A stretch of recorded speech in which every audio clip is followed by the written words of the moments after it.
Hello students, 11th की physics start करने से पहले हमें कुछ मैथमेटिकल टूल्स पढ़ने होते हैं। ये मैथमेटिकल टूल्स आपको मैथ्स में काफी टाइम के बाद मिलेगा, लेकिन बिल्कुल स्टार्टिंग में ही फिजिक्स में आना स्टार्ट हो जाता है।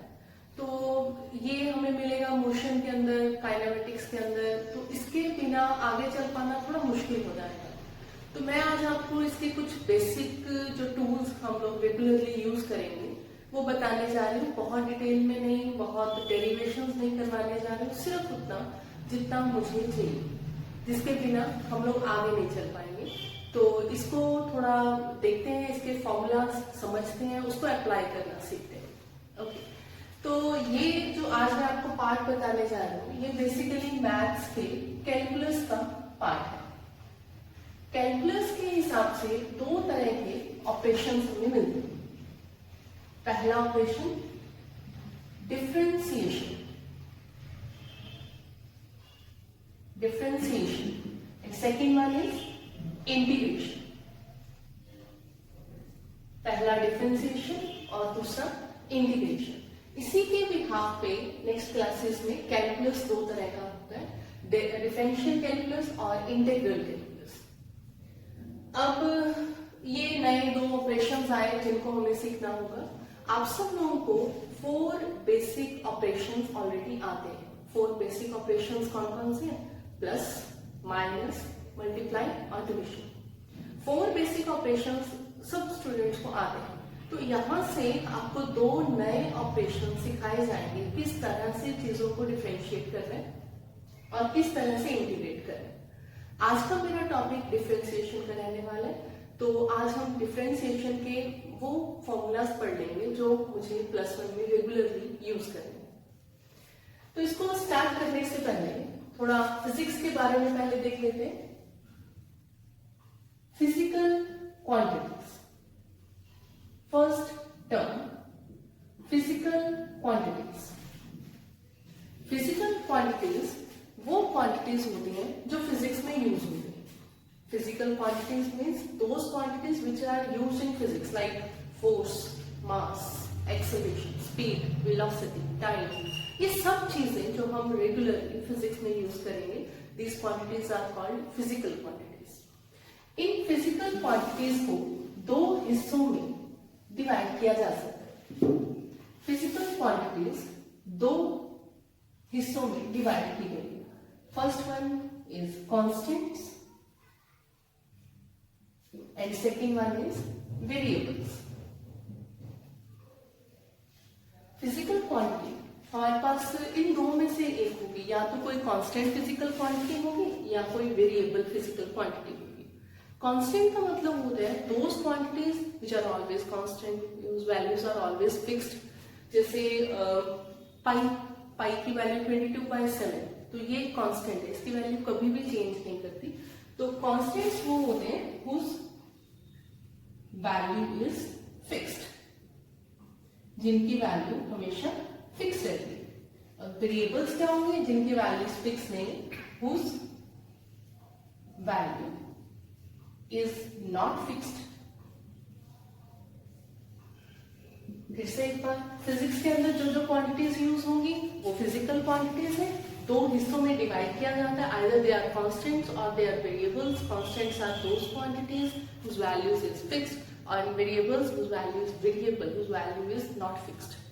इन चीजों को फर्दर डिवाइड किया जाता है।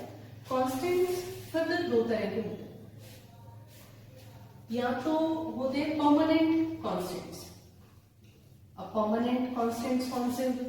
परमानेंट मतलब जिनकी वैल्यू हमेशा सेम रहती है। जैसे अगर हमने लिखा 10, तो 10 इज अ परमानेंट कांस्टेंट, कहीं पे भी आ जाए 10 मीन्स 10, तो इसकी वैल्यू चेंज होने का मतलब ही नहीं है। तो this is a permanent constant. Pi 22/7 और 3.14, इसकी वैल्यू हमेशा कांस्टेंट, कभी भी चेंज नहीं होने वाली है।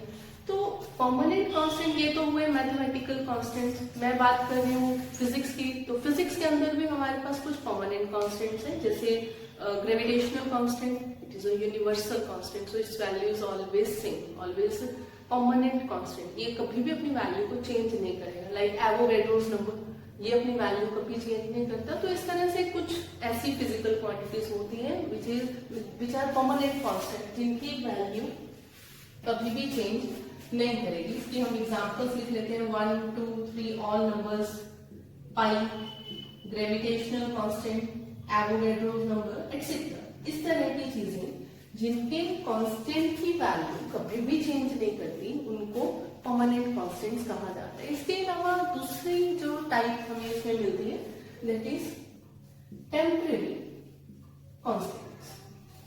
अब टेम्परेरी कांस्टेंट्स कौन से हुए? ऐसे कांस्टेंट जो हमेशा कांस्टेंट नहीं होंगे। जैसे सपोज हमें कोई एक न्यूमेरिकल मिला, हमें ये कहा गया कि इस न्यूमेरिकल के अंदर speed of object is 4 kilometre per hour. Suppose speed of an object is uniformly 4 kilometre per hour, यानी उस क्वेश्चन के अंदर आपको स्पीड को 4 रखना है, कांस्टेंट मान के चलना है। हो सकता है नेक्स्ट क्वेश्चन में जाके 4 की बजाय 40 बोल दे, तो आपको नेक्स्ट क्वेश्चन में 40 के हिसाब से सॉल्व करना है। तो इट मीन्स वो हमेशा स्पीड कांस्टेंट नहीं, हमेशा स्पीड की वैल्यू सेम नहीं है, लेकिन उस पर्टिकुलर क्वेश्चन के अंदर वो वैल्यू कांस्टेंट है। जैसे एक जनरल से अगर बात करें, हम लोग मार्केट में जाते हैं, सपोज हम लोग कोई एक ऑब्जेक्ट परचेज करने के लिए जाते हैं, हम लोग चीनी लेने जा रहे हैं, तो उसका रेट हमें मिल रहा है 40 kilogram 40 rupees per KG, 1 kilogram का 40 रुपीज। तो उसके अकॉर्डिंगली हम पेमेंट करेंगे। आप हमें 1 महीने के बाद दे तो उसका रेट चेंज हो गया, उसका प्राइस चेंज हो गया, वो 40 की बजाय 50 हो गया। तो इट मीन्स वो एक परमानेंट कांस्टेंट नहीं है, वो टेम्परेरी कांस्टेंट है। आज के टाइम पे वो कांस्टेंट है, नेक्स्ट सिचुएशन में उसकी वैल्यू चेंज हो सकती है। तो इस तरह से फिजिक्स में भी हमें ऐसी कई सारी क्वांटिटीज मिलेंगी। तो कांस्टेंट्स दो तरह के हुए, परमानेंट कांस्टेंट जिनकी वैल्यू हमेशा सेम रहने वाली है, और टेम्परेरी जिनकी सिचुएशन के अकॉर्डिंगली वैल्यूज चेंज करेंगे।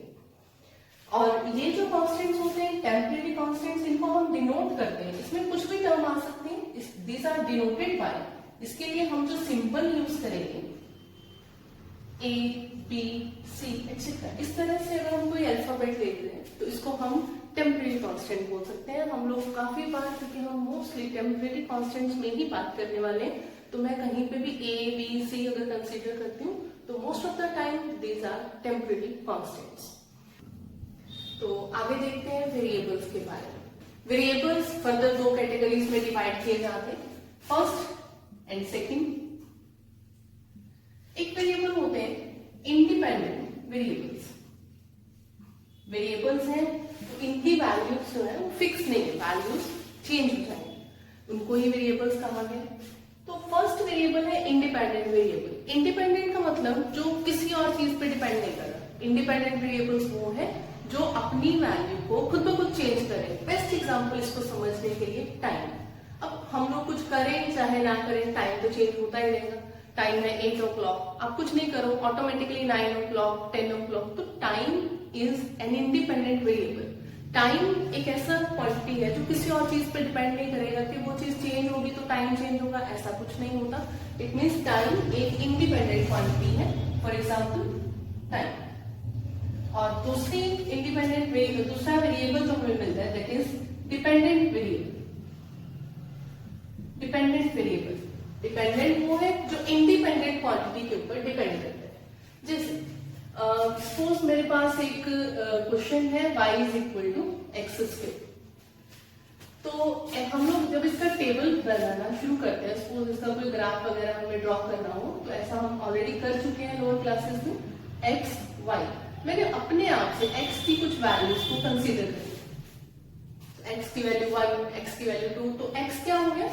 x is an independent variable. x की वैल्यू, यहाँ पे मैंने आपको 2 चीजें दी, एक x और एक y। एक x है और एक y है। इसमें x अपने आप से चेंज हो रहा है, ये किसी और चीज पे डिपेंड नहीं कर रहा। इट मींस x क्या चीज है? एक इंडिपेंडेंट वेरिएबल है। पर इस इक्वेशन के accordingly y is equal to x square, x का स्क्वायर करेंगे तो 1 4 9 16, उसका स्क्वायर करके लिखा तो y डिपेंड्स ऑन x। जैसे जैसे x की वैल्यू चेंज हो जाएगी वैसे वैसे y की वैल्यूज भी चेंज हो जाएंगी। It means y depends on x। तो y x के ऊपर डिपेंड करे, अगर y x के ऊपर डिपेंड करे इसका मतलब y क्या है? एक डिपेंडेंट वेरिएबल है, और x क्या हो गया? एक इंडिपेंडेंट वेरिएबल है। तो तो इस तरह से हमारे पास जितनी भी फिजिक्स में क्वांटिटीज है हमने उनको कैटेगराइज। यहाँ पे x हो गया एक इंडिपेंडेंट वेरिएबल और y उसके ऊपर डिपेंड करे तो y एक डिपेंडेंट वेरिएबल है। ये जो लिखा मैंने y डिपेंड्स ऑन x, आपको बहुत बार इस तरह से लिखा हुआ मिलेगा। y, ये जो लिखा ना मैंने y डिपेंड्स ऑन x, इसको ऐसा भी लिख सकते हैं y is a function of x। से आपको इस तरह से मिलना स्टार्ट होगा। इन दोनों का मतलब एक ही है, y डिपेंड्स ऑन x या y is function of x is one and the same thing. तो इसको इस तरह से भी लिखा जाता है y is equal to f of x। इसका और इसका मतलब सेम ही है, तीनों चीजों का सेम मीनिंग है। y depends on x, y is function of x या y is equal to f of x, सबका एक ही मतलब है। तो जैसे मैंने अपने में ये वाली चीजें लिखी, x एक इंडिपेंडेंट वेरिएबल लिखा और y यहाँ पे डिपेंडेंट वेरिएबल हुआ, डिपेंडेंट वेरिएबल। तो जैसे जैसे x चेंज होता गया, x की कुछ पहली वैल्यू, x की कोई दूसरी, तीसरी, फर्स्ट, सेकंड, थर्ड वैल्यूज है, तो इसका मतलब चेंज ऑफ x। कोई x की सेकंड वैल्यू माइनस x की first value, change of x। या इसको ये भी लिख सकते हैं डिफरेंस ऑफ x। चेंज या difference of x is x2 minus x1, x2 stands for second value of x, x1 stands for first value of x। और अगर x चेंज हुआ, x 1 से 2 हो गया तो y भी तो चेंज हो गया, 1 से 4 हो गया, तो change of y is equal to y2 minus y1। ठीक है, change of x, change of y, x है इंडिपेंडेंट, y है डिपेंडेंट। अगर हम इन दोनों की रेशियो लें, ratio is equal to change of y upon change of x। जब हम रेशियो लेते हैं, ऊपर डिपेंडेंट क्वांटिटी लेना है, नीचे इंडिपेंडेंट लेना है, तो ये हुआ y2 minus y1 upon x2 minus x1। तो इसी रेशियो को लिखा जा सकता है, ये जो मैंने लिखा y2 minus y1, x2 minus x1, इसको लिखने का एक शॉर्टकट मेथड है y2 minus y1, यानी difference of y, it can be written as dy, difference of y, x2 minus x1, it can be written as dx, difference of x। तो ये जो एक टर्म हमारे सामने आई, difference of y, difference of x, this is called differentiation. तो differentiation क्या चीज है, यहीं से हमारे पास डिफरेंशिएशन इंट्रोड्यूस होते हैं। डिफरेंशिएशन, तो डिफरेंशिएशन क्या हुआ, ऊपर dependent quantity, y is dependent quantity, y का difference, ratio independent quantity x के डिफरेंस के साथ, दिस इज कॉल्ड डिफरेंशिएशन। तो चलिए इसको डिटेल में समझते हैं। मैं आपको कुछ बताने जा रही हूँ डिफरेंशिएशन के बारे में। तो यहां से हमारा टॉपिक स्टार्ट होने जा रहा है, डिफरेंशिएशन। डिफरेंशिएशन जो ये वर्ड है ना, ये बेसिकली दो वर्ड्स का कॉम्बिनेशन है, डिफरेंस प्लस डिवीजन,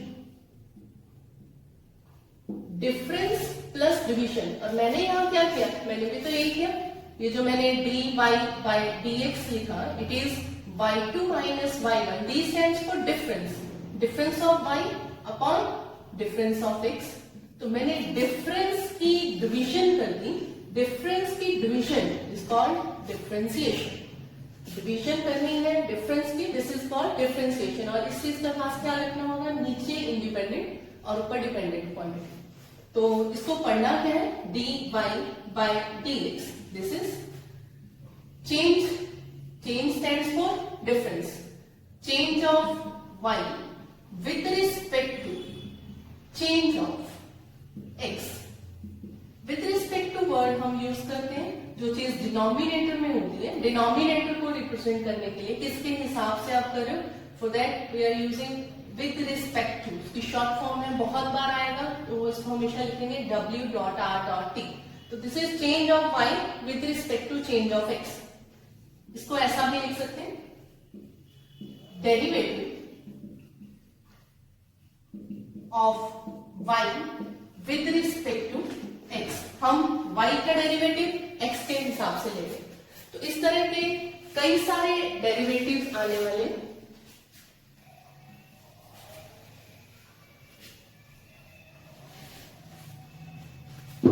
अगर मैंने लिखा dy by dt, इसका मतलब क्या होगा?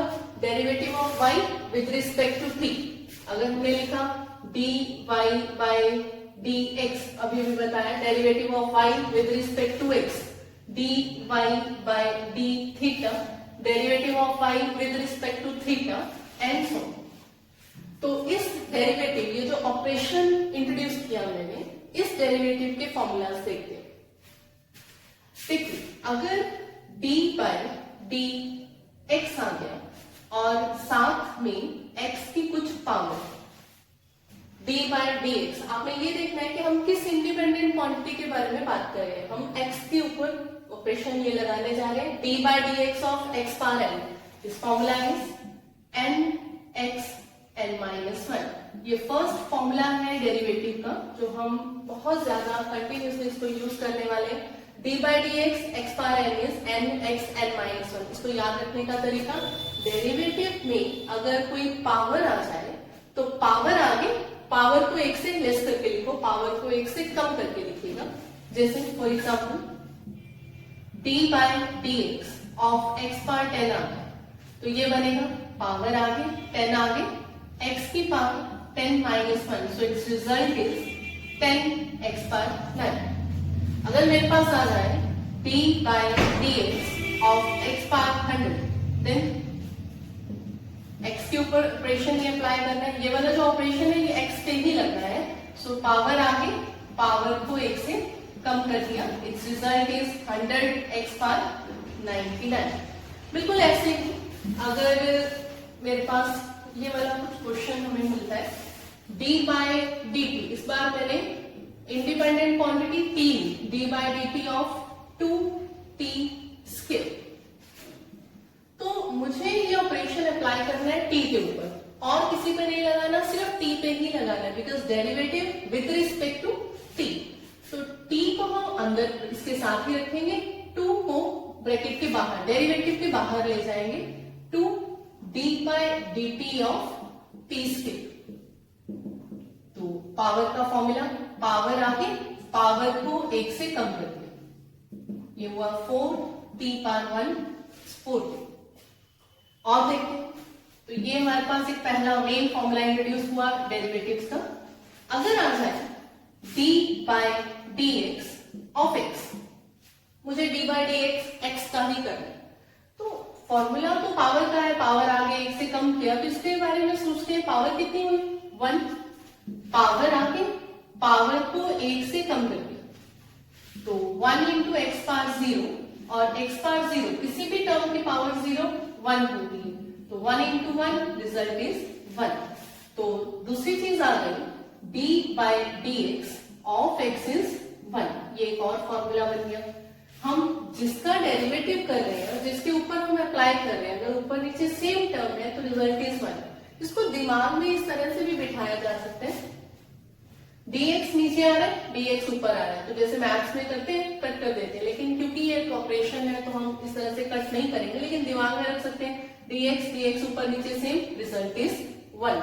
और देखते हैं, अगर आ जाए d by dt ऑफ, मैंने यहाँ पे लिख दिया 100, अब t का डेरिवेटिव करना है 100 को, t के हिसाब से विद रिस्पेक्ट टू t 100 का डेरिवेटिव।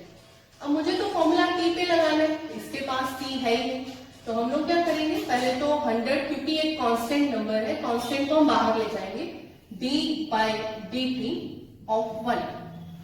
लेकिन मुझे तो फॉर्मूला सिर्फ पावर का ही पता है, तो फिर 1, अभी मैं बताया 1 किसी भी टर्म की पावर 0 हो सकती है, यहाँ पे t चल रहा है तो मैंने इसको लिखा d by dt of t power 0। तो 100 वैसे का वैसे बाहर, पावर आगे, पावर को एक से कम कर दिया, तो 100 into 0 into T raise power minus 1, और अगर 0 से किसी भी टर्म को मल्टीप्लाई करते हैं then it's result is 0।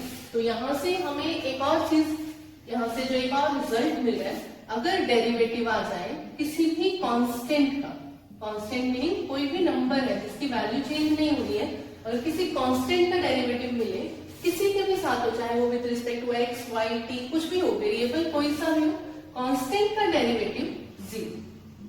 Constant कभी भी डेरिवेटिव का रिजल्ट प्रोवाइड नहीं करता।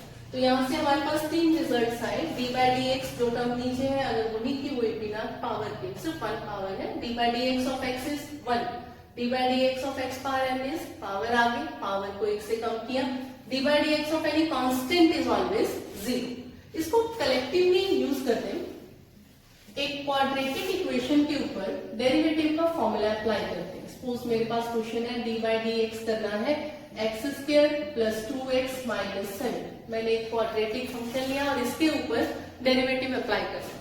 डेरिवेटिव की प्रॉपर्टी होती है कि डेरिवेटिव एक टाइम पे सिर्फ एक ही टर्म के साथ एक ही टर्म को सॉल्व कर पाता है। तो यहाँ पे ब्रैकेट में तीन टर्म्स हैं, तो पहले हम इसकी ब्रैकेट को सॉल्व कर लेंगे। ये मिलेगा D by D x of x square, D by D x of 2x minus D by D x of 7।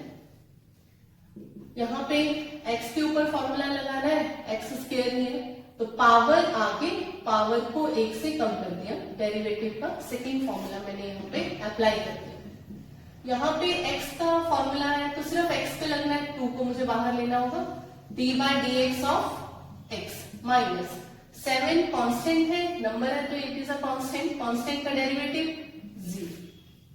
ये हुआ 2x power 1 plus 2 D by D x of x, d by D x of X is 1, so it's result is 2x plus 2 बाहर, ये इस question का answer हुआ। तो इस तरह से डेरिवेटिव के फॉर्मूलाज को अप्लाई करना है। कुछ एक तो क्वेश्चन हम और देख लेते हैं।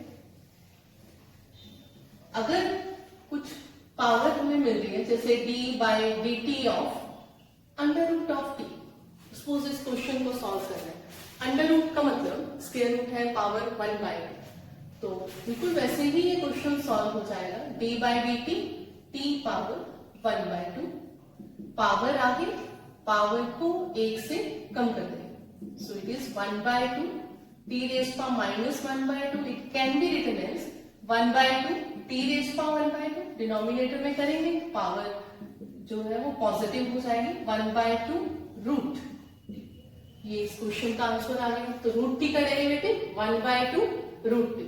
और एक क्वेश्चन देखते हैं, अगर मुझे मिल रहा है d बाई, इस बार मैं dx ले लूं 1 बाई x, फिर इसको लिख सकते हैं d by D x of x power minus 1, फिर से मैंने पावर बना ली, 1 बाई एक्स डिनोमिनेटर में था ऊपर शिफ्ट किया तो पावर माइनस 1, पावर आके पावर को एक से कम कर दिया, minus 1 x power minus 2 minus 1 by x square, 1 by x का derivative minus 1 by x square. तो बेटा ये कुछ डेरिवेटिव, हमारे पास कई सारे फंक्शंस होते हैं जिनमें से कुछ फंक्शंस हमारे पास साथ साथ भी चलने वाले हैं, तो उनमें से जो कुछ फंक्शंस हमें यूज करने, पहला है पावर फंक्शन जो कि मैं यूज कर चुकी हूँ। पावर फंक्शन जैसे किसी भी टर्म की कुछ पावर आ जाए जिसका डेरिवेटिव आपको बताया जा चुका है। सेकेंड इज ट्रिग्नोमेट्रिक फंक्शंस, ये सबने लोअर क्लासेस में पढ़ लिया होगा। Trigonometric functions like sine theta, cos theta, tangent theta and सो। और है लॉगरिथमिक फंक्शंस, इसको लॉग फंक्शन भी बोल देते हैं, लॉगरिथमिक फंक्शन लॉग्स। एंड जो हमें लास्ट चाहिए होगा that is exponential function e raised to power x। तो हो सकता है इनमें से कुछ अभी आप लोगों ने नहीं पढ़े हो, वो आप अभी +1 में पढ़ लीजिएगा, मैथ्स वाले करवाएंगे। तो इस तरह से कुछ फंक्शंस हैं जिनको हम डिस्कस करने वाले हैं। मैंने आपको पावर फंक्शन का डेरिवेटिव करना सिखाया, पावर आगे पावर को एक से कम किया। तो ऐसा करते हैं आज बाकियों का भी डेरिवेटिव थोड़ा थोड़ा देख लेते हैं कि इनको किस तरह से सॉल्व किया जाता है। चलिए देखते हैं। मैंने आपको पहले भी बताया था कि हम इनकी डेरिवेशंस नहीं कर रहे हैं, मैं आपको सिर्फ डायरेक्ट रिजल्ट और उसको यूज करना सिखा रही हूँ। यहाँ पे हमें डेरिवेशन की जरूरत नहीं है। सपोज मेरे पास आ जाए d by D x of sine x, sine का derivative cos x, d by D x of cos x, cos का डेरिवेटिव माइनस साइन एक्स, तो ये हो गया ट्रिग्नोमेट्रिक की। D by D x of tangent x अगर लिखना हो तो it's result is secant square x, sine का डेरिवेटिव कॉस, कॉस का डेरिवेटिव माइनस साइन और टेंजेंट का derivative secant square x. Log का डेरिवेटिव अगर लेते हो D by D x of log X, log का डेरिवेटिव होता है 1 बाई एक्स और exponential D by D x of e raise to power x, exponential का डेरिवेटिव चेंज नहीं होगा, ये सेम ही रहता है, तो एक्सपोनेंशियल का derivative as it is ex। तो अभी मैंने बताया आपको साइन का डेरिवेटिव cos, cos का डेरिवेटिव माइनस साइन, टेंजेंट का सेकेंड स्क्वायर x, लॉग का डेरिवेटिव 1 बाई x और एक्सपोनेंशियल का derivative exponential same e raise to power x।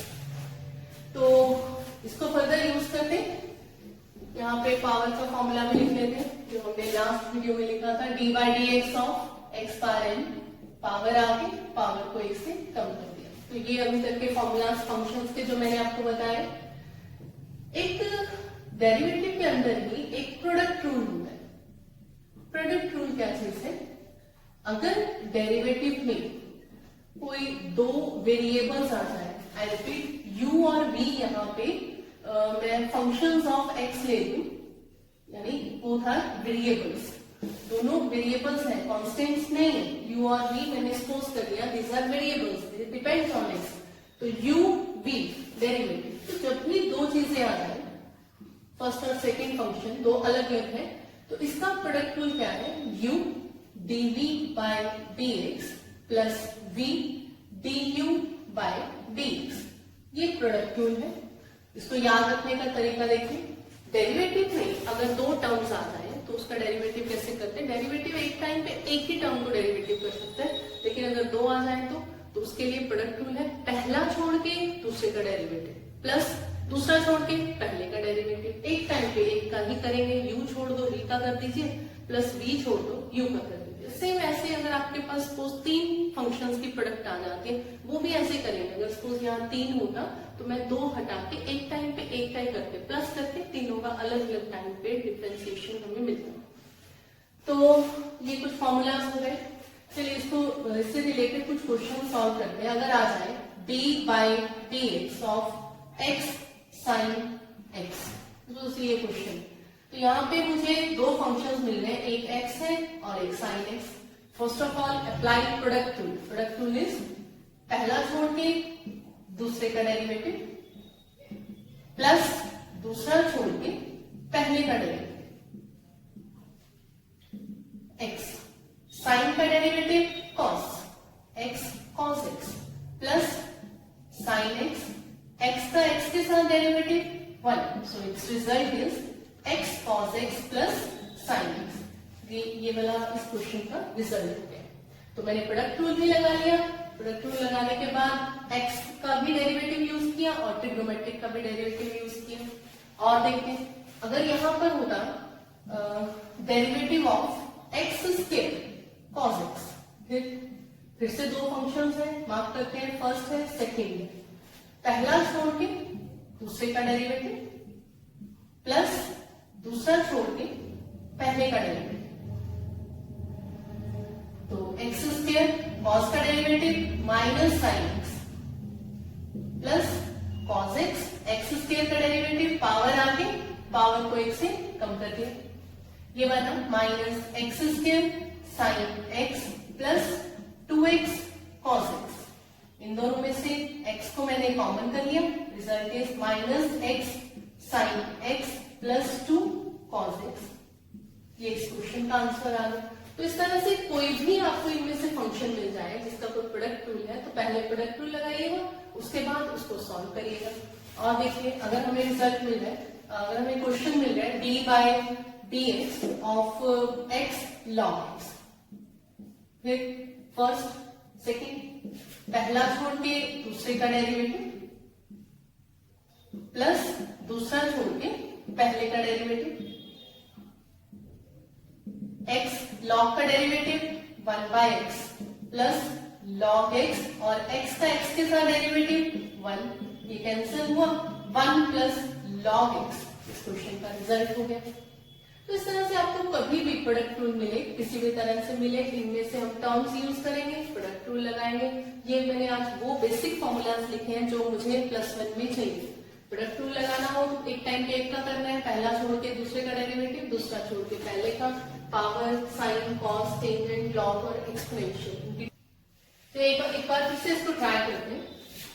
d bye dx of sine x को लिखा मैंने cos x के equal, ये इसका formula. Actually d bye dx sine x जब लिखा गया तो पहले साइन का डेरिवेटिव cos मिला, इसके साथ मल्टीप्लाई होके इस एंगल का भी डेरिवेटिव होता है d bye dx of x, जो कि d bye dx of x 1 है। तो जब ये चीज सेम ही आ रही थी, जब x के साथ यहाँ x आ रहा था तो अंडरस्टूड है कि इसके साथ जब इसका डेरिवेटिव करेंगे इट्स रिजल्ट इज 1, तो उसको बार बार मेंशन नहीं किया जाता। मैंने यहाँ जितने भी फंक्शंस के डेरिवेटिव लिखे सब जगह सिर्फ x लिया, x है तो ऑटोमेटिकली यहाँ पे d bye dx of x था जिसकी वैल्यू 1 थी और उसको हम बार बार यहाँ साथ में मेंशन नहीं करते। लेकिन प्रॉब्लम तब क्रिएट होती है जब इसके साथ ही एक क्वेश्चन मुझे ये मिला d bye dx of sine 4x, suppose ये आया।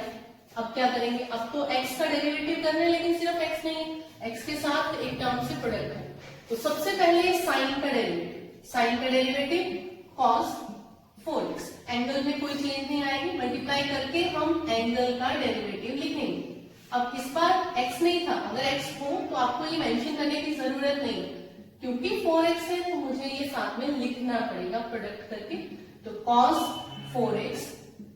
4x का डेरिवेटिव 4 बाहर d bye dx of x, और d bye dx upon dx is 1, so 4 cos 4x, ये इस क्वेश्चन का आंसर हुआ। तो ऐसा नहीं होगा कि यहाँ आप x को कर रहे हो, यहाँ पे अगर मान लो कोई एंगल चेंज हो गया तो आप उसको इग्नोर करोगे, उसको साथ में डेरिवेटिव करके उसको भी सॉल्व करना पड़ेगा। ये किसी भी फंक्शन के साथ आता है, मैंने सिर्फ साइन का सॉल्व करके दिखाया। और एक बार देख लेते हैं, सपोज ये क्वेश्चन मुझे मिल रहा है d bye dx of log 5x, ये क्वेश्चन। तो इस क्वेश्चन में जैसे ये मैंने अभी भी बताया कि जब x के साथ x होता है तो हम उसको अलग से मेंशन नहीं करते, लेकिन इसके साथ ही d bye dx of x भी हो रहा है, क्योंकि ये 1 था तो हम लोग इसको मेंशन नहीं करते। तो अगर ये आया d bye dx of log 5x, first of all log का डेरिवेटिव होता है उसके साथ वाली टर्म का रेसिप्रोकल, तो उसके साथ वाली टर्म का रेसिप्रोकल 1 बाय 5x।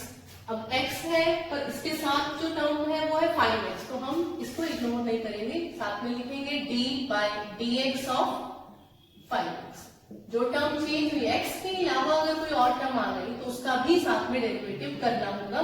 तो 1 बाय 5x, 5 बाहर d bye dx of x, now it is 1, 5 से 5 cancel, now it's result is 1 by x। चलिए एक एक्सपोनेंशियल का भी हम लोग एक क्वेश्चन ट्राई कर लेते हैं। अगर मुझे मिल रहा है d bye dx of e raise to power ax, a कोई भी कांस्टेंट है, कोई भी नंबर हो सकता है, तो मुझे इसका डेरिवेटिव करना है। फिर से डेरिवेटिव x के साथ, एक बार इसको देखते हैं। d bye dx of e बार x था, यहाँ पे जब मैंने फॉर्मूला लिखा मैंने सिर्फ x मेंशन किया, क्योंकि सिर्फ x है तो x का x के साथ डेरिवेटिव यहाँ भी हो रहा है, पर क्योंकि इसका आंसर 1 आना था तो हम लोग इसको मेंशन नहीं करते। सब फॉर्मूला में एक ही चीज चलेगी। तो d bye dx of e raise to power x, सबसे पहले एक्सपोनेंशियल का derivative as it is same ही रहता है, कोई चेंज नहीं। ये है अब x का करना था लेकिन टर्म पड़ी हुई है ax, तो मुझे मल्टीप्लाई करके जो भी चेंजेस हैं उसको भी साथ में लेना होगा।